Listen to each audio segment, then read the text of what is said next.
Marshall, where history is alive, tells Marshall's stories through its historical markers by local residents with connections to the people, places, and events described on the markers.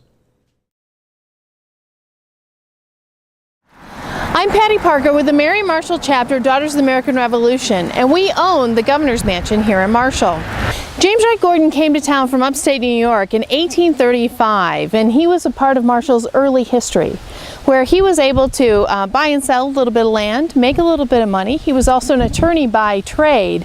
In Michigan's early statehood, James Wright Gordon was elected both state representative and then state senator. In 1839, James Wright Gordon was so confident that Marshall was going to be the capital and he was going to be the governor that he had this house built high atop Capitol Hill.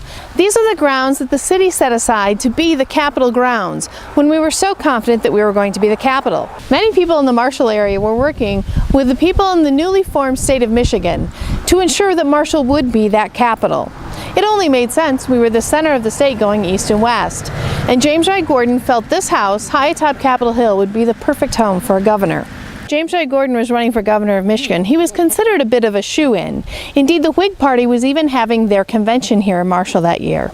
But in the early voting of the party, he came in second, with Woodbridge coming in first. That put Gordon on the ticket as lieutenant governor. But that fall, they won. So James Wright Gordon from Marshall, Michigan became the lieutenant governor of Michigan. However, the very next year, the then Governor Woodbridge ran for and won the U.S. Senate seat. So in 1841, James Wright Gordon from Marshall, Michigan, the lieutenant governor, became Michigan's third governor. We think it was a pretty distinctive year for a governor because he was the first Michigan governor to pardon a convicted slave.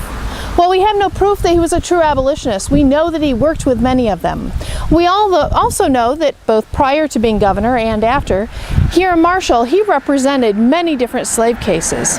In the mid-1960s, the Governor's Mansion was deeded to the Mary Marshall Chapter DAR, and we've had it ever since. In the early years, it was a bit of a struggle because the house was not in the best condition, but community groups and organizations, as well as individuals, helped us out extensively to restore this beautiful home.